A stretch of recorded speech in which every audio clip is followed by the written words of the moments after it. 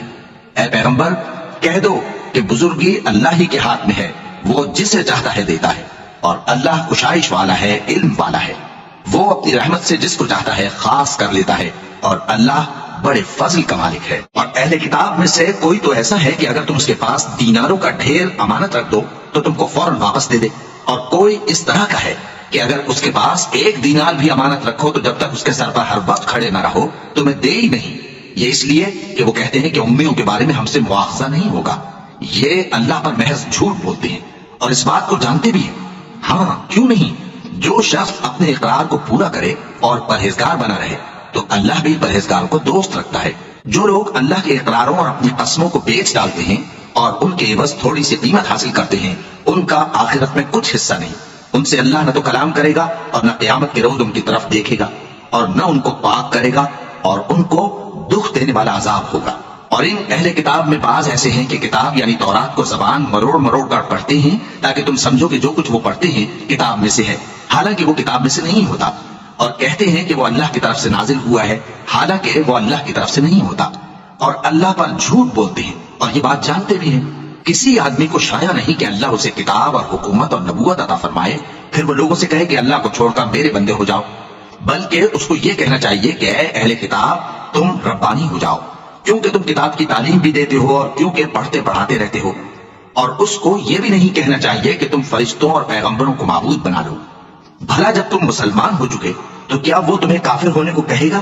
اور جب اللہ نے پیغمبروں سے عہد لیا کہ جب میں تم کو کتاب اور دانائی عطا کروں پھر تمہارے پاس کوئی پیغمبر آئے جو تمہاری کتاب کی تصدیق کرے تو تمہیں ضرور اس پر ایمان لانا ہوگا اور ضرور اس کی مدد کرنی ہوگی۔ اور عہد لینے کے بعد پوچھا کہ بھلا تم نے اقرار کیا اور اس اقرار پر میرا ذمہ لیا، یعنی مجھے ضامن ٹھہرایا؟ انہوں نے کہا ہاں، ہم نے اقرار کیا۔ فرمایا کہ تم اس عہد و پیمان کے گواہ رہو اور میں بھی تمہارے ساتھ گواہ ہوں۔ اب جو لوگ اس کے بعد پھر جائیں تو وہی بدکردار ہیں۔ پھر کیا یہ کافر اللہ کے دین کے سوا کسی اور دین کے طالب ہے؟ حالانکہ سب اہل آسمان و زمین خوشی یا ناخوشی سے اللہ کے فرما بردار ہیں اور اسی کی طرف لوٹ کر جانے والے ہیں۔ کہو کہ ہم اللہ پر ایمان لائے اور جو کتاب ہم پر نازل ہوئی اور جو صحیفے ابراہیم اور اسماعیل اور اسحاق اور یعقوب اور ان کی اولاد پر اترے اور جو کتابیں موسیٰ اور عیسیٰ اور دوسرے انبیاء کو پروردگار کی طرف سے ملی سب پر ایمان لائے۔ ہم ان پیغمبروں میں سے کسی میں کچھ فرق نہیں کرتے اور ہم اسی اللہ کے فرما بردار ہیں، اور جو شخص اسلام کے سوا کسی اور دین کا طالب ہوگا وہ اس سے ہرگز قبول نہیں کیا جائے گا، اور ایسا شخص آخرت میں نقصان اٹھانے والوں میں ہوگا۔ اللہ ایسے لوگوں کو کیوں کر ہدایت دے جو ایمان لانے کے بعد کافر ہو گئے اور پہلے اس بات کی گواہی دے چکے کہ یہ پیغمبر برحق ہے اور ان کے پاس دلائل بھی آ گئے، اور اللہ بے انصافوں کو ہدایت نہیں دیتا۔ ان لوگوں کی سزا یہ ہے کہ ان پر اللہ کی اور فرشتوں کی اور انسانوں کی سب کی لعنت ہے، ہمیشہ اس لعنت میں گرفتار رہیں گے۔ ان سے نہ تو عذاب ہلکا کیا جائے گا اور نہ انہیں مہلت دی جائے گی۔ ہاں، جنہوں نے اس کے بعد توبہ کی اور اپنی حالت درست کر لی تو اللہ بخشنے والا مہربان ہے۔ جو لوگ ایمان لانے کے بعد کافر ہو گئے پھر کفر میں بڑھتے گئے، ایسوں کی توبہ ہرگز قبول نہیں ہوگی اور یہ لوگ گمراہ ہیں۔ جو لوگ کافر ہوئے اور کفر ہی کی حالت میں مر گئے وہ اگر نجات حاصل کرنی چاہیں اور بدلے میں زمین بھر سونا دے تو ہرگز قبول نہیں کیا جائے گا۔ ان لوگوں کو دکھ دینے والا عذاب ہوگا اور ان کا کوئی مددگار نہیں ہوگا۔